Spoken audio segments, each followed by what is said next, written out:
Room की dim light के बीच Mewar industries का मालिक आरव सिंह एक लड़की को चूमे जा रहा था। वो हुस्न के आगोश में पूरी तरह डूबा था। तभी उसका मोबाइल बजा। कॉल रिसीव करते ही भरत अंकल ने पूछा, क्या हुआ? शादी के बारे में कुछ सोचा? हमारे पास ज्यादा समय नहीं है बेटा। शादी का जिक्र होते ही आरव चिंता से घिर गया। वो बोला, यस आई नो अंकल, लेकिन मैं ऐसे ही किसी से शादी नहीं कर सकता ना। उसी शाम आरव एक बार में बैठा नशे में डूबा हुआ था। तभी एक बार डांसर उसे गलती से टकराई और आरव उसे देखते हुए बोला, क्या तुम मेरी कॉन्ट्रैक्ट वाइफ बनोगी? आरव का ऐसा प्रपोजल सुनते ही रागिनी ने गुस्से से उसे देखा, लेकिन तभी उसका मोबाइल बजा। मोबाइल स्क्रीन पे एडवोकेट लिखा देखकर वो परेशान हो उठी। कुछ सोचकर वो आरव की ओर देखते हुए बोली, मैं कॉन्ट्रैक्ट वाइफ बनने के लिए तैयार हूँ, लेकिन मेरी दो शर्तें हैं। आखिर क्या है रागिनी की दो शर्तें? क्या रागिनी बनकर रह जाएगी सिर्फ एक कॉन्ट्रैक्ट वाइफ, या इस सौदे के रिश्ते में भी खिलेगा प्यार का फूल? जानने के लिए सुनिए माई कॉन्ट्रैक्ट वाइफ।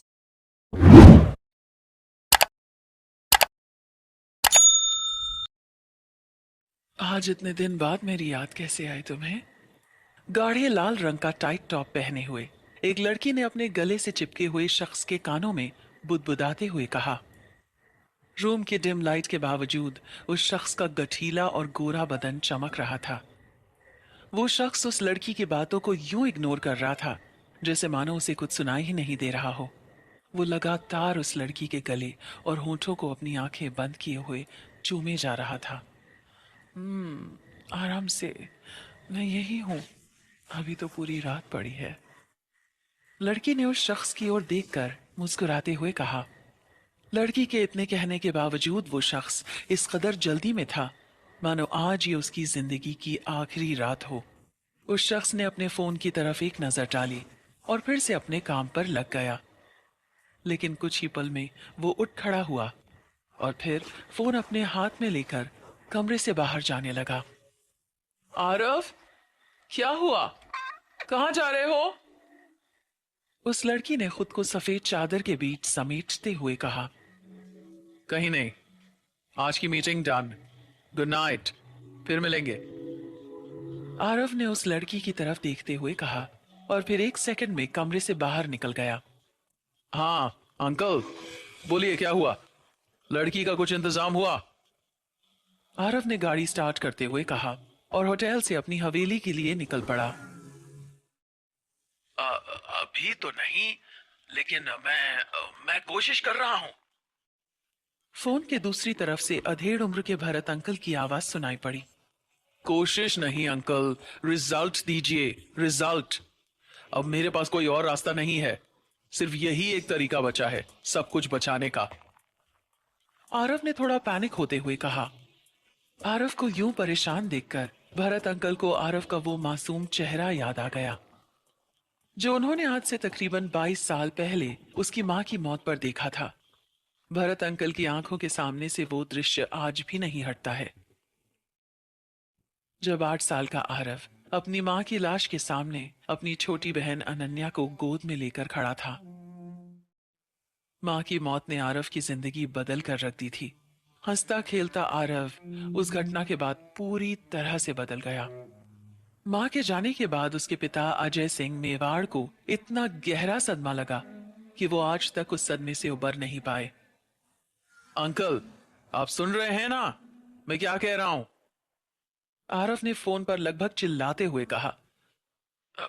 हाँ हाँ, सुन रहा हूं।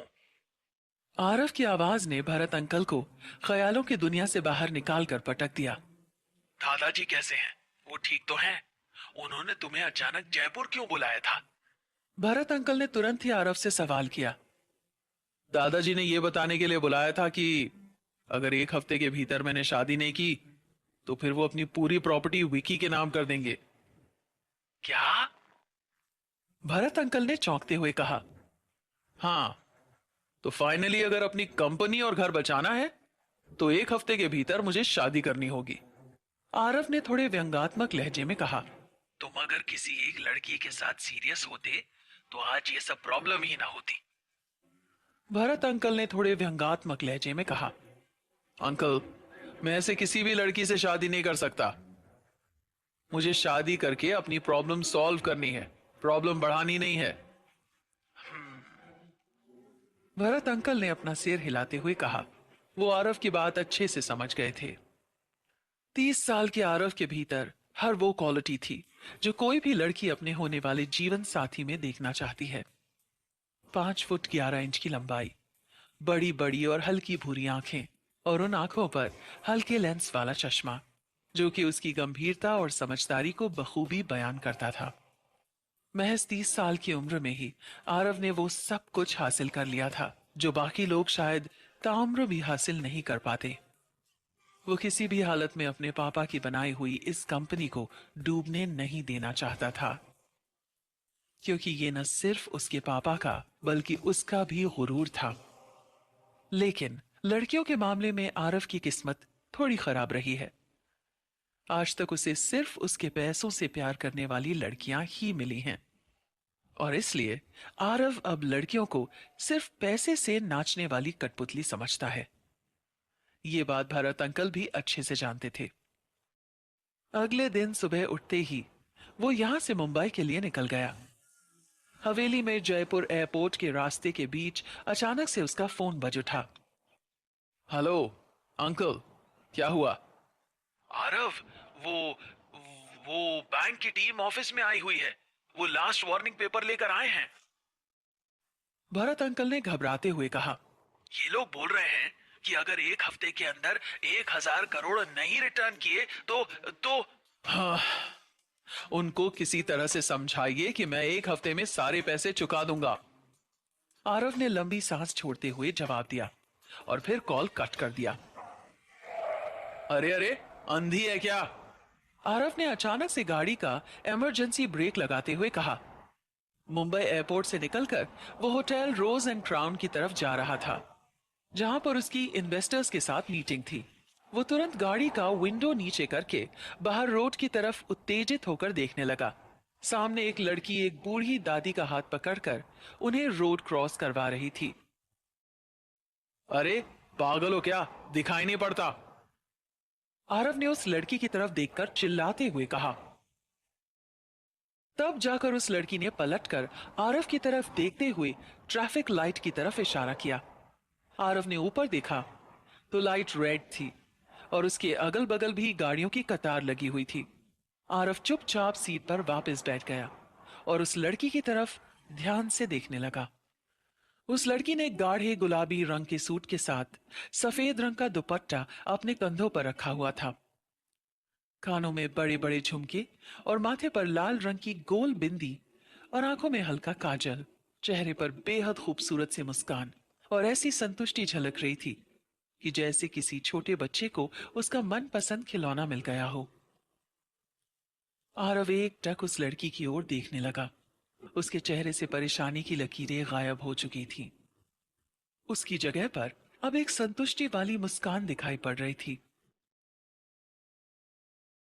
वो तब तक उस लड़की को देखता रहा जब तक कि वो उसकी आंखों से ओझल नहीं हो गई। ओए आगे चलना, इधर जाम लगाएगा क्या? अचानक से किसी आदमी ने गाड़ी के विंडो पर नॉक करते हुए कहा। अब जाकर आरव वास्तविक दुनिया में वापस आया और उसने एक्सीलरेटर पर जोर देते हुए गाड़ी आगे बढ़ा दी। उस लड़की के बारे में सोचते सोचते Aarav hotel rose and crown पहुंच गया। आरव कार पार्क कर ही रहा था कि तभी उसके फोन पर एक बीप की आवाज हुई।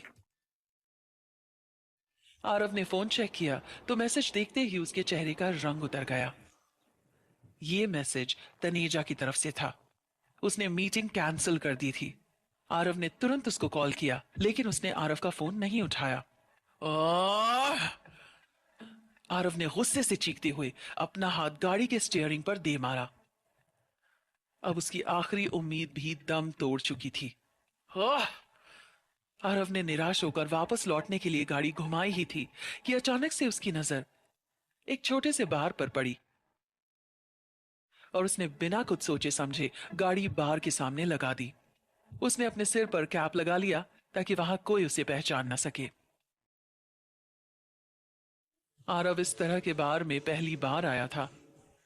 वो चुपचाप एक खाली टेबल पर बैठ गया और टेंशन में उसने वेटर को ड्रिंक लाने का इशारा कर दिया। अभी उसने ड्रिंक का एक सिप लिया ही था कि तभी उसकी कुर्सी से ठोकर खाकर एक लड़की जमीन पर गिरने लगी। आरव ने झट से अपना दूसरा हाथ आगे बढ़ाकर उसे गिरने से बचा लिया। ओ, लगी तो नहीं? आरव ने उसे संभालते हुए सवाल किया। नहीं, उस लड़की ने आरव की ओर देखते हुए जवाब दिया और फिर वो अपने पैर से बाहर निकली हील वाली सैंडल को फिर से पहनने की कोशिश में लग गई। आरव दंग होकर उस लड़की की ओर देखने लगा। ये तो वही ट्रैफिक लाइट वाली लड़की थी, लेकिन अब उसकी आंखों का हल्का काजल चटक रंग में तब्दील हो चुका था। गुलाबी रंग के सूट की जगह अब उसने नीले रंग की शॉर्ट ड्रेस पहनी थी और उसकी पलकें भी नीले रंग में रंगी हुई थी। एक बार के लिए तो आरव को अपनी आंखों पर यकीन ही नहीं हुआ। आखिर वो सीधी सादी सी दिखने वाली लड़की अब इस रूप में कैसे आ गई थी? जानने के लिए सुनिए अगला एपिसोड।